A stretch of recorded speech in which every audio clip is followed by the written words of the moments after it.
Minnesota, Slightly Stupid is coming to town with their unique blend of reggae, rock, and blues. Don't miss out on this epic night when they take the stage at the Ledge Amphitheater on August 6th. Tickets are on sale now. Get the full details at KFAN.com. Keyword calendar.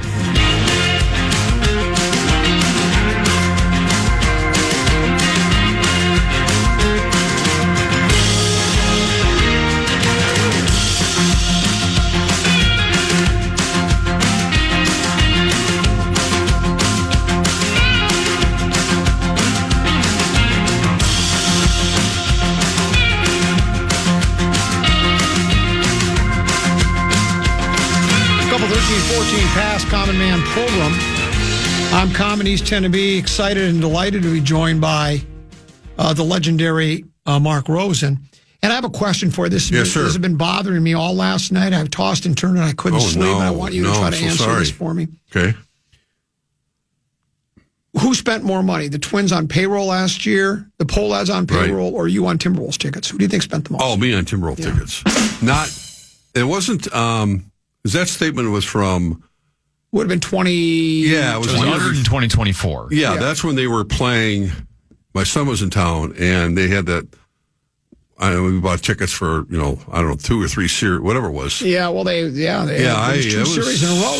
They were pricey. So I think I could get the receipts, but I don't know what the final... Well, I'd have to go back to the bank and go, So you are absolutely positively saying that the Wolves did not give you free tickets? Not for the play. Oh God, no! Not for the playoffs. No, I'm not. Full disclosure, I've gotten tickets, like regular season tickets, like A-Rod calls, or I've gotten tickets. My friend Charlie calls. Right. I have during the regular season, but when the playoffs arrived and I go through the Timberwolves, no, they'll get me decent seats, good seats, but no, they don't just give them to you. No, you have to pay for them. So and that's fine. I have no problem with that. I'm hoping. Yeah, my son was just asking. He's in L.A. and he was asking about a buddy of his was saying, secondary market, whatever. The Wolves are playing LeBron and Doncic next Thursday, I think, in L.A. and they were looking at tickets. I went, well, I can see what the Wolves have. They'd have them for sale probably. Right. But you go on StubHub or whatever, and you get decent seats. They're probably around $290, $300 range for decent seats, not sitting where Nicholson used to sit. Right. But you can get in the not the Mark Rosen and A-Rod seats. I told you we went to the opener there, and what used to be Staples Center. It's not a comfortable place to. I mean, I'm tall, obviously, but there's certain arenas I'm going. That's aged poorly. I mean. It's not all, it's, sure, it's about leg room, because a lot of tall people go to basketball games, and you have to kind of sit at an angle. It's kind of what the discussion's been going on at Williams Arena, where I go to Williams Arena and you sit, I've had some really good seats there, but they're not comfortable. And it's outdated compared to some other places. I've got a solution to what's that? To Williams Arena. Big Ten Network. It's 610 on DirecTV. I stretch my legs out on my ottoman. And I have my food right there. This for the women's game. Now, again, full disclosure, there was a game, got off to a late start last night. I went to bed at halftime last night. No. And I could not believe when I got up this morning that the Gophers not only had rallied, but they outscored UCLA 41-27 in the second half. And they were down by as many as 17 points, and you gave up on them. Well, I did. I did give up on them. I gave up on the game. I was tired. I thought, they got outscored. Right. But man, kudos to Ben Johnson's team and Dawson Garcia. They dug down deep. 27 out of his 32 points. And that coach for UCLA, what's his last name? I'm trying to remember. Starts with a C. Help me out. Tim, he's nuts. Wooden. No, that's not Corbin. Something I don't know. Is it his name? Wooden? He's not. He's a high-strung individual. He was, and I saw his news conference after the game. Mike Cronin. He was none too happy about his team's performance. They missed a bunch of free throws. He was badgering their own fan base, saying, you don't have to ooh and ah every time we miss a free throw. Like, he wanted them to cheer and to applaud these guys. Going, why? No, you don't have to do that. I mean, this is not, peewee basketball. Make your damn free throws. The Gophers had trouble making free throws. Cost them a couple games early on. But, look, they swept the series out there. They beat USC and UCLA. They beat Oregon. I like this. I like these four teams from the Pac-10 moving over into the Big Ten. Yeah. That's where most of our wins come from. They have. I mean, UCLA. We beat Oregon. We beat UCLA. Right. We beat USC. And back-to-back games. They played in Pauley Pavilion for the first time, and UCLA's 19-8 overall. So they're heading to the tournament. And given the start and people more than loud whispers about Ben Johnson's future here, I don't think he's not going anywhere. I think they should just, let him ride this thing out and see where NIL and recruiting class goes next year. But they got some really winnable games coming down the stretch. So at least, it's not an automatic bid to the Big Ten tournament, but they're in much better position now. And I think these guys are kind of feeling it right now. And that's just, and even the coach of UCLA was saying that we just got outworked. And that was cool. So anyway, getting back to the whole discussion about that, but I just wanted to acknowledge that I heard part of Ben Johnson's show right before you went on today, and he deserves to take some credit for the kind of stick-to-iveness of this basketball team. You're getting ripped. For what? I'm sure those padded courtside seats are just terribly uncomfortable compared to the 300 levels. No. What? Oh no, I've never said the courtside seats. Okay. My God, that's like sitting when I went to see a movie the other day for the first time. I went to see the Dylan movie. We went to St. Anthony, Maine, and pretty much all the theaters now have got these stadium seats where it used to be, again, some of the movie theaters, even like the old school, the old Uptown Theater, and some of the ones that were just tattered. And in Anoka on Main Street, when I went as a kid to see To Sir with Love, oh my God, it was barely slanted, just a little tiny bit. So it was bad. Yeah, I mean, it was hard to see around anybody. Yeah, and now they're just pretty much all the theaters are really stadium seating. Yeah, spectacular and the rest of that. But no, some of the arenas and stadiums are still not. Again, it's not like I'm suffering on steerage on the Titanic. I'm just saying that it's. It's just, but they're not comfortable for guys 6'5", 6'6".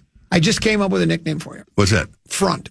What's that? Mark Front Rosen. Oh, I like that. Thank you. Yeah. Thank you very much. Mark Front Rosen. Well, is that great? I know you're not a Curb Your Enthusiasm watch. No, I am. I've watched it a little bit. I turned Deuce on. I saw the repeat of when Larry David's sitting courtside. He tripped Shaq. I've seen that episode. Oh, God, it's just brilliant. And it's like... He's being booed as he leaves the stadium. You could see how that could happen. I've seen guys spill their soda or their beer or whatever it might be courtside, and someone's got to come and clean it up. But, I've seen a referee get tripped or something, but if you extend your legs out there, it's a good episode. It was a great episode. I turned Deuce on look, I've seen about 8 episodes now, and there's probably hundreds of them, and I've seen like 8. I don't watch it all the time, but when I do click on the TV, I'll occasionally watch it. Deuce likes it too. Good. He still hasn't watched it. He still likes The Office the best. That's still I understand that. Yeah. I finally caught up with The Office because when I was working nights all the time, I never got a chance to see it, so it's all fresh and new to me when I'm looking at the classic Steve Carell series with the great ensemble cast that they have. That and Parks and Rec are two of the best. And you said you watched the Saturday Night Live special thing. Was it any good? I was disappointed. I thought it had its moments, but what I was expecting and what happened were two different things. I was expecting to see some of the classic bits and in their original form. Okay. Chris Farley, Van Down by the River, Cowbell, Will Ferrell playing, the Jeopardy game with the actual clips that they showed. Belushi. Right. Cheeseburger, whatever it might be. Coneheads. The thing that wouldn't leave. Yeah, and I don't know why they chose not to go down. I mean, I didn't expect an hour and a half of that, but I expected some of it.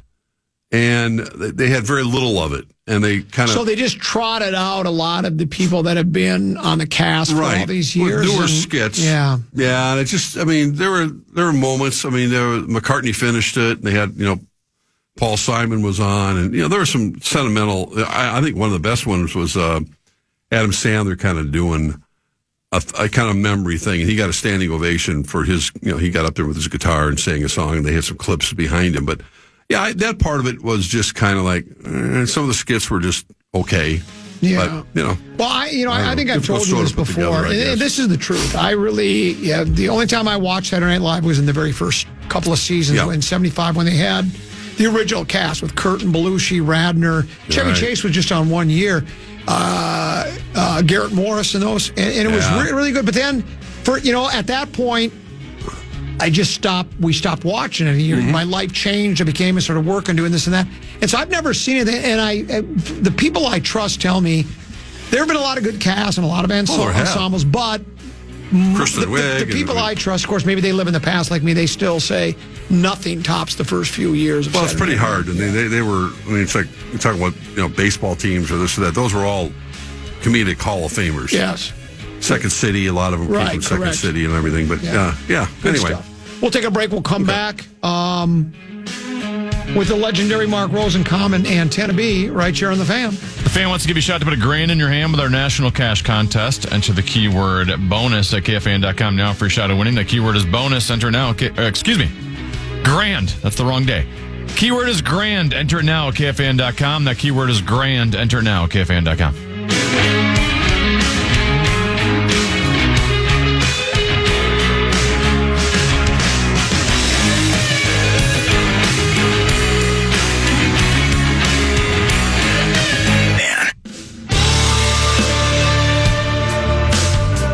Legends of British rock, Def Leppard, are set to take over the grandstand at the Minnesota State Fair. Don't miss out on their countless hits when they take the stage on August 26th. Check out our contest page for your shot to win a pair of tickets and admission to the fair. That's KFAN.com, keyword contest to enter.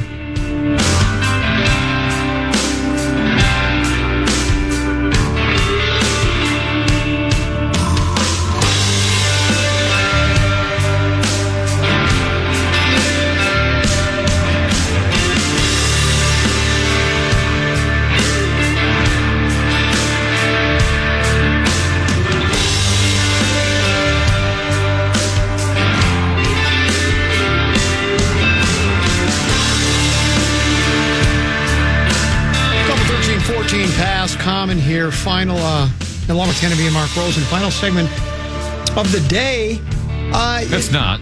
There's two more segments, but... Oh, I thought it was scared me there. It was... in terms of your work ethic, probably final segment of the day. Wow.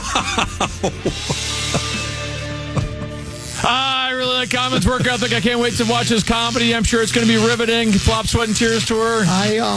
I just had so much fun. It was just so free and easy. Just felt like time flies when you're having fun. It was just so good. It does. When we're having fun, the audience. Well, maybe LaBelle wants to start early. Well, he's in today for a big ticket. He is. Yeah, we were just talking about some Go for Hoops and. So maybe LaBelle wants to start at 2:30. This could be the last segment of the day. I don't want him in here. He'll be along with Brett Blakemore. Yeah. Before you joined us, we did Preposterous Statement Tournament pairings and I was results. listening. And we had a couple of minutes to kill at the very end before we went to break, and I brought up the Phil Miller piece that he did a really nice job talking about the Twins and their lack of stealing bases. Yes. And Rodney Klein Carew sort of chiding the club. He was in the first part of the story where Rodney basically said, I've been telling these guys, I find Byron every year. I said, you should be stealing 60 a year. And, I don't know. I don't have any numbers, and I don't think Phil put him in. He had a lot of numbers about where the Twins were. They've been like dead last in stolen bases 4 of the last 6 years. I think something to that nature. Even attempts, I think. Yeah, they just don't steal. Yeah, attempts. They just don't even attempt to steal bases, and they don't steal a lot of them. And Falvey and Baldelli had several reasons, and of course one is we don't have those kinds of players, and it seems like they want the players that want to hit home runs and doubles or home runs is basically what we want to do. Though, as we talked about, you brought up the story.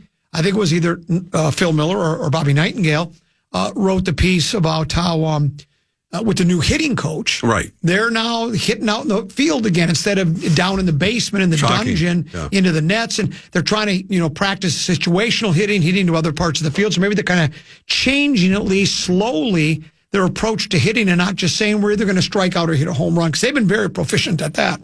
But the stolen base, I wonder, are stolen bases down all across the league? Because I remember back in the day, we used to just be in awe of Maury Wills and Lou Brock and Ricky Henderson and those guys that would steal. I mean, every time they got on base, they were almost guaranteed to try to steal a base. It wasn't like, well, every third or fourth time they get on base. It was all the time. It just seems like the art of the stolen base just isn't there anymore. Well, and keep in mind, and it was pointed out in the column as well, that, they've had these rule changes where you have to limit the number of pickoff throws. The number of times a pitcher can throw over to first base, for instance.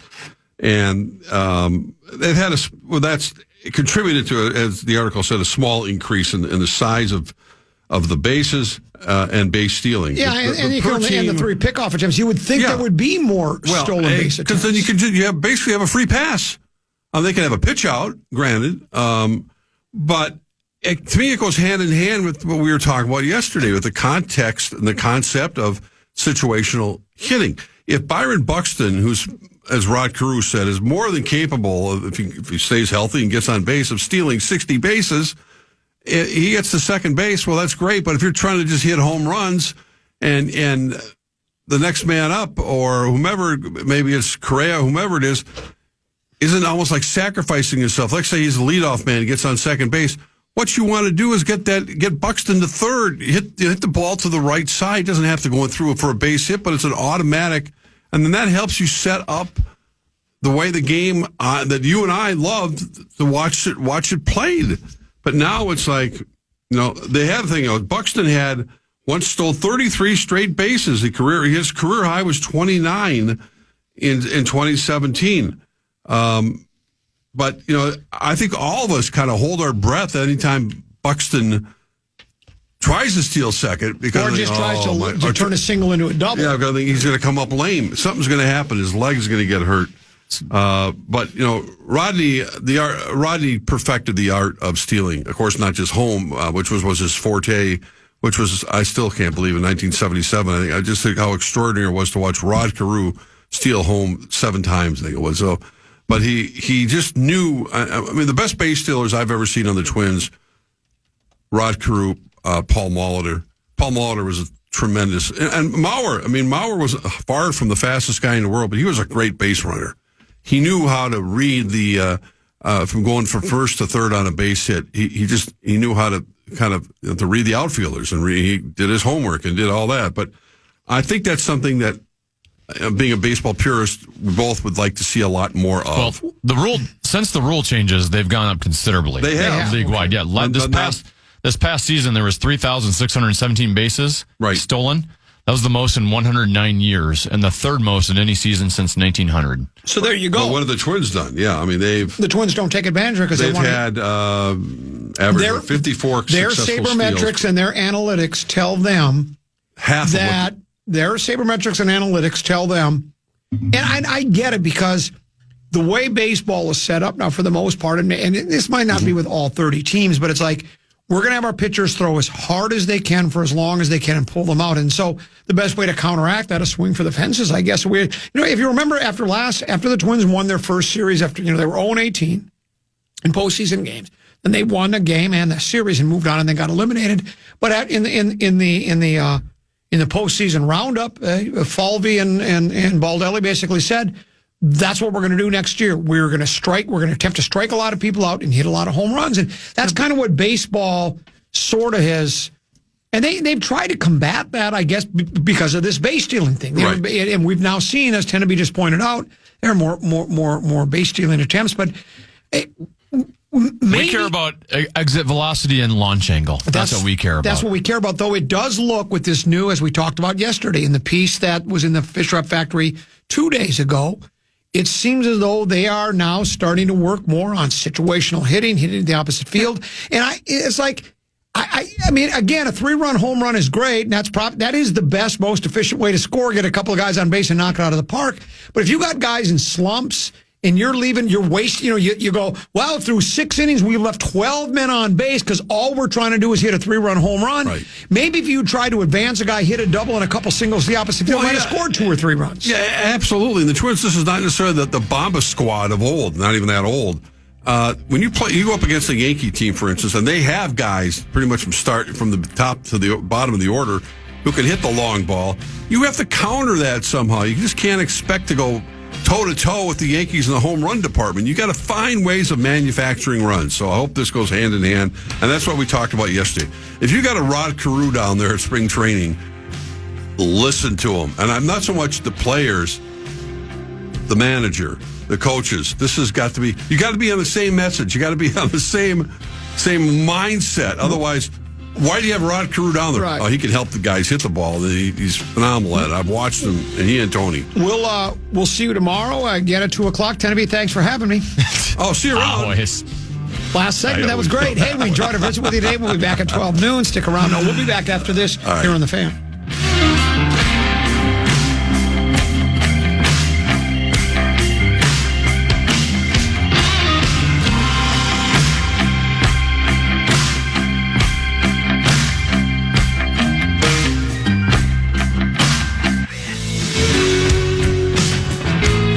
Don't miss out. Rosie's band, Earth, Wind & Fire, are set to light up the stage with their timeless hits and electrifying performance. Secure your tickets now to see them at the Ledge Amphitheater on August 10th and get ready to groove to the legendary sounds of this iconic band. Get all the details now at KFAN.com. Keyword calendar. I do like Earth, Wind & Fire, but I was a big Rare Earth guy, too. And then I was an Air Supply guy. Mm-hmm. And then I was, is there any band with the name Fire in it? Arcade Fire. Arcade Fire. Isn't that the name of the band? I was a big fan of them, too. I apologize, Tenneby. I forgot to promote this, but let's do the giveaway right now. It is a Wild Wednesday here on The Fan. It's presented by Jim Beam. They're the official bourbon of the Minnesota Wild. We've got your tickets to the game. Be the 11th caller at 1-800-320-5326. 1-800-320-5326.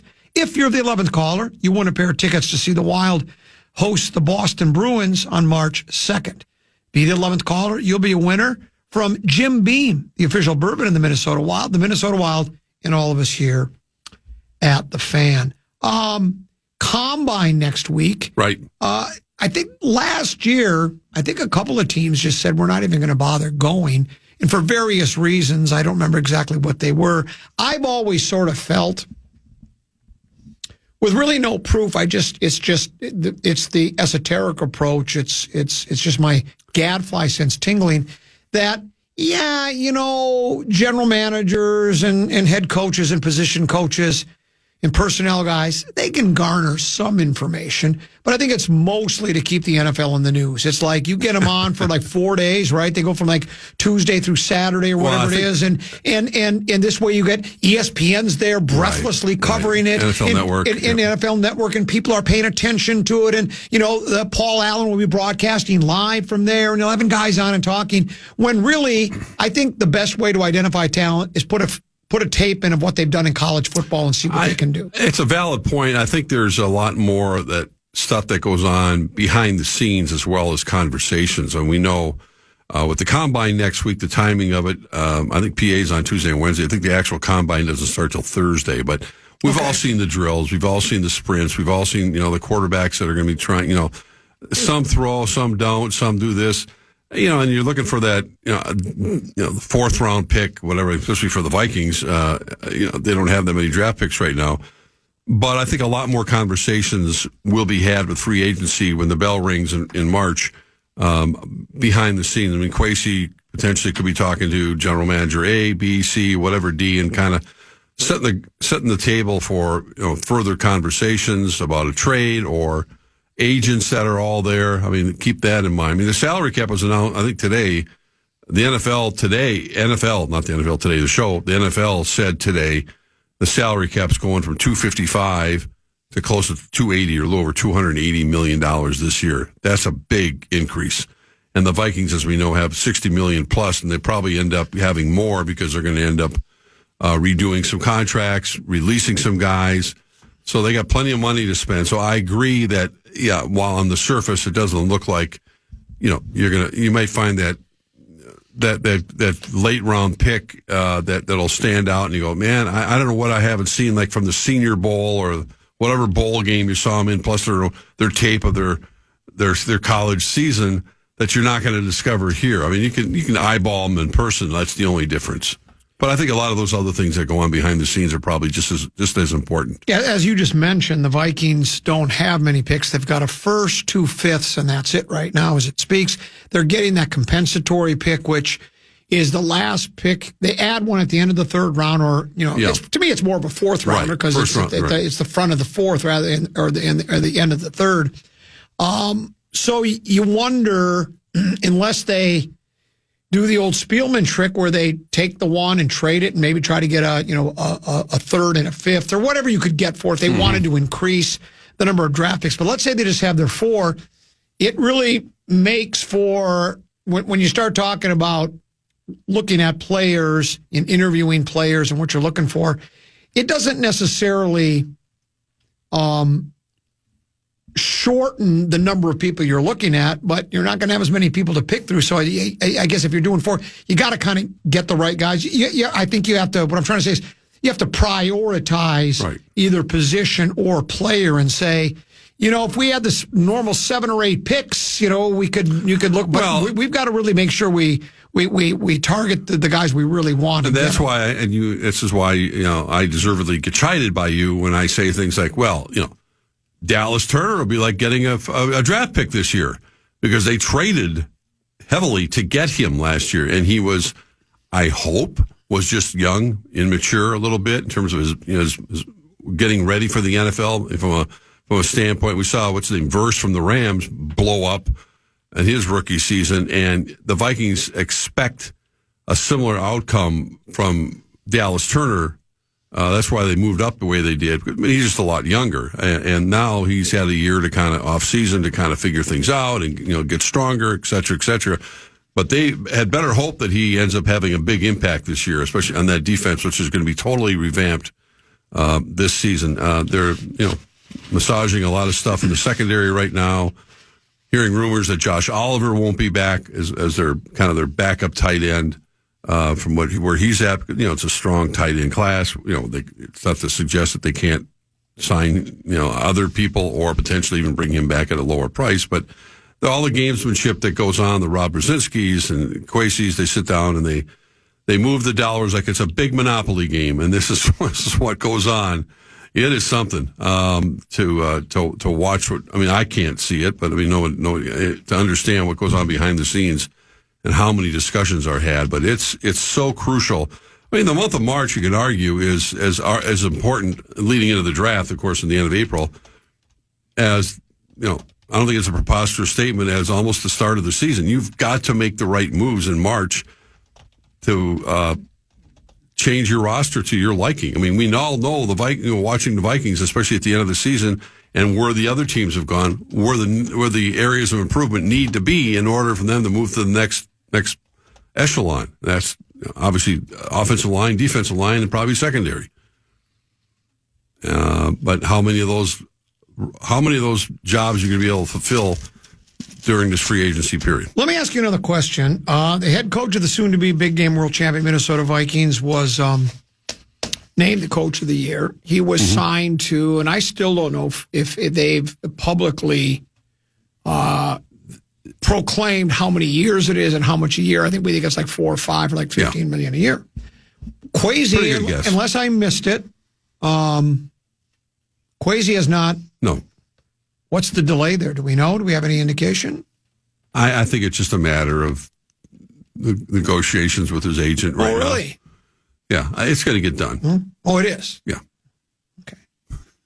There's probably not really a rush with him. No, right? it's not. But I don't think he's. It's like. But it's like. But isn't it kind of? I don't think he's going to get an enormous raise or anything. He's probably going to be. Yeah, he's not going to get a KOC raise. No, I don't think. No, in fact. You're sure? You're sure he's going to sign for sure? That's what you're telling me. You believe? Yes. All right. Just wondering. Yeah, it's okay. It just kind of seems kind of strange. Well, it's all timing, These discussions, it's February. It's not. I don't think he's. You're right. In a sense of urgency, and he's not a player. No, he's not. He's not going anywhere. No, he's not going. Got another year to go on his contract. It's not like a deadline you got to hit. No, I know. I get it. But it's nice of you to be concerned. Well, no, it just seems strange to me that. Well, not really. You hired him a day or two apart, or whatever it was. I don't know why you wouldn't just re-sign. Spielman and Zimmer were attached at the hip for a long time, and Childress and Spielman were attached at the hip for quite a while, and All right, I'll just take your word for it. I just kind of wonder. I don't know if it's... his contract's not sitting around the condo at the moment, but I don't have any... Could we trade him for some draft picks? Well, there you go. Yeah. Draft capital. But, the NFL, as we know. So you're pretty convinced that he's going to resign? Yes. Okay. All right. That's all. Just wondering. Yeah.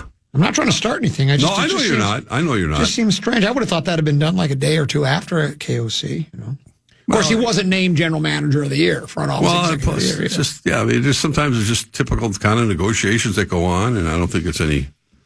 Or do you think maybe the Wilfs are second-guessing themselves on the hire? Those first two drafts weren't very good. No, they're not.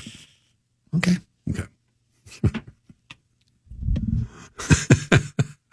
They did win 14 games this past year with a...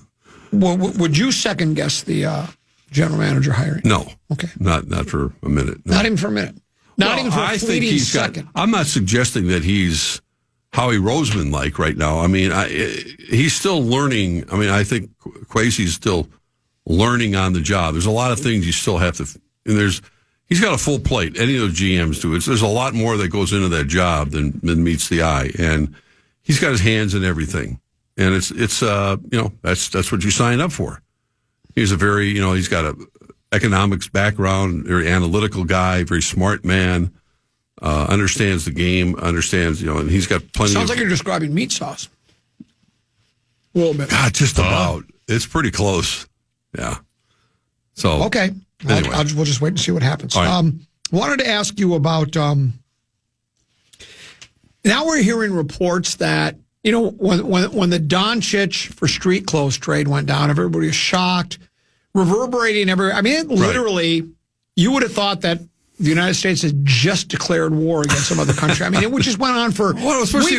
We talked about it a little bit on the show, but it's just an NBA trade, and it was unusual, and people were just going on and on and on. And now, as people are trying to dig deeper to find out, it's almost like, well, there's got to be more to it than you just trading Doncic for street clothes, because that's just such a lopsided trade. The commissioner had to address it, talk about, no, they're not. The owners aren't trying to tank it and ruin the team so they can move it to Las Vegas, because apparently these owners are from Las Vegas, right?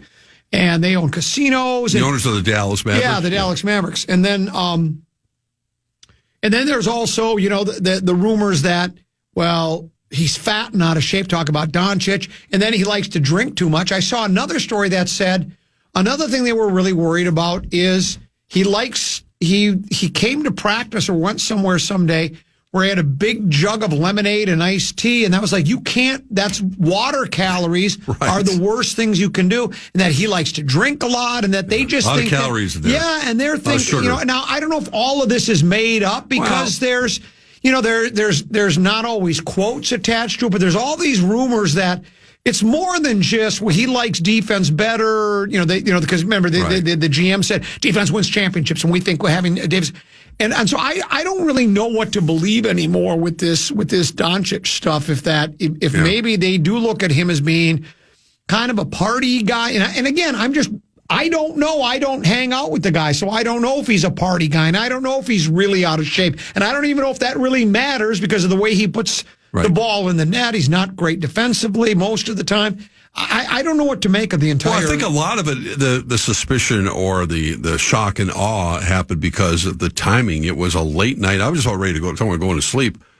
I remember looking at, and then you have to, because of the world we live in right now with social media and all the parody accounts and everything else. I remember was it a Saturday night? I'm reading this thing at 11:30 at night. I'm going, what is this? And I had to double check, the Adam Schefters of the world, or the Woj bomb we used to call it, going, this can't be a real account. So you have to, pause, and wait for things to kind of develop over a couple minutes. And all of a sudden, all the other reputable sources were verifying it. And I went, are you kidding? I remember texting my son out in L.A. going, did you just see this? And I'm going, this can't be right. And it was. So then, and I think even the owner, the GM, one of the guys in Nico Harrison. Yeah, with Nico Harrison, but the other guy in Dallas said, I guess I underestimated their fan reaction. What?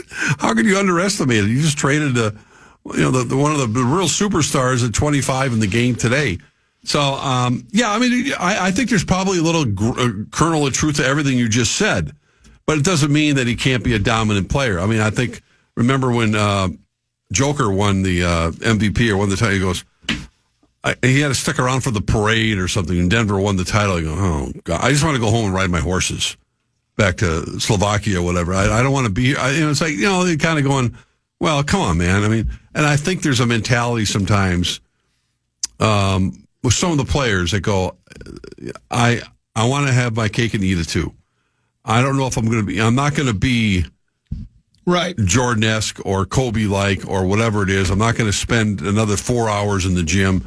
But his talent is undeniable, and I think we'll see what happens with the Lakers. I don't expect them to have a huge run in the postseason. I think they're still limited. They didn't get the big guy that they wanted, and I think they can get exposed. And LeBron still has to, he's hurt still. I don't know, he's got a foot injury.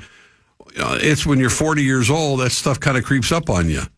So I don't know if the Lakers are going to be. It's going to be I think that's also part of it. I think the Lakers are pacing themselves. They want to really be strong down the stretch, and they don't. Well, that might be the case. Yeah, I think that's part of it. Meantime, I'm anxious to see how the Wolves respond. I mean, speaking of that, when do they play next? Friday night in Houston, okay. And anxious to see what's going on with Randall and DiVincenzo. How close either one is to getting back. Apparently, we don't need them. Yeah, they do. We destroyed Oklahoma City without them. They did. Destroyed them. Well, they need them. Best team in the league. I don't think we need Terrence Shannon looked great. He looked like a. It's the up and coming youngsters. Well, I like it. Well, if anything, it's forced Chris Finch to kind of look at expanding his roster a little bit, his rotation, which is a good thing. But I still think that push comes to shove, those two guys in particular, DiVincenzo, who can get hot and was playing really well. Can add a lot to this offense. So, but yeah, that starts up the end of the weekend. You like this club, don't you? Yes, I like them, but I still think it's going to be a grind. The Western Conference playoffs, however the pairings are going to end up. You got to finish top six. You want to try to obviously avoid that. Number one, you want to avoid the play-in game. Number two, you want to avoid Oklahoma City in the first round. Well, they did well in the play-in game is not a big deal. I mean, you can certainly win a play-in game. I'm not afraid of OKC. I think we got their number. We know how to beat them. Well, they have Denver's number. They've played well against Denver. So, I mean, that team I'm not afraid of any of these clubs. Yeah. What team are you afraid of? OKC. The only team I fear in the West, I think right now I've got the Wolves as the favorite to represent the West in the. Listen to you. I believe in this club. Okay. After what I saw against OKC. That's without... Yeah. Well, two of their starters. Slobodovic, DiVincenzo, right, and Julius Randle. Yeah. The other team I fear, Golden State. Because of Jimmy Buckets. Correct. Yeah, you love them. I'm just telling you. Have you seen Jimmy Buckets along with Steph and how they play off each other? Yeah. I mean, what are they, 4-1 since he got there? Right. Well, they got to get in there, and they'll be fun. They'll get in there. Yeah, they probably Trust will. me. Probably will. Steph's he's a what do we call? He's a cold-blooded killer. Dagger. Ice in his veins. Ice in his veins. And then you got Jimmy Buckets. And I know, I hear it from people all the time. They think that, I'm in love with Jimmy Buckets and that I think he, everybody thinks I ignore all the, because he can stir stuff up. There's no question about that. But you know what? It's because I care. Remember when J.R. Ryder said that? I care. I care, man. Jimmy cares. He wants to win. He doesn't have a ring. He wants it bad. And this is what he plays for. With Golden State. This is, I don't know why. No, they're not going to win. How do you know? Tenby, hit it. Yeah, go ahead. Hit it. You're picking them to win the NBA or the West? It's going to be the Wolves. Oh, my God. And the Warriors. And you're on your own after that? In the Western Conference Finals, and you're on your own after that. I'm going to say it's going to be the Wolves and the Warriors in the play-in game, and you're on your own after that. Wow. The Wolves will be the 2 seed by the time the season's ending, and then the Warriors are going to move way up. Now you're starting to get it figured out, Tenby. We'll see you tomorrow at 2 o'clock, right? Well, it's Tuesday, right? Yes, sir. Yeah. Tenby, thanks for having me. Hey, great job. You as well. We enjoyed our visit with you today. Stick around, though. LaBelle in for Big Ticket.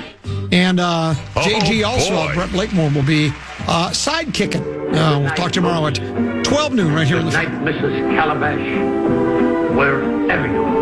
I'm a fraud. Yes. Listen back to any of Common Man's programs by podcasting on the iHeartRadio app or KFAN.com.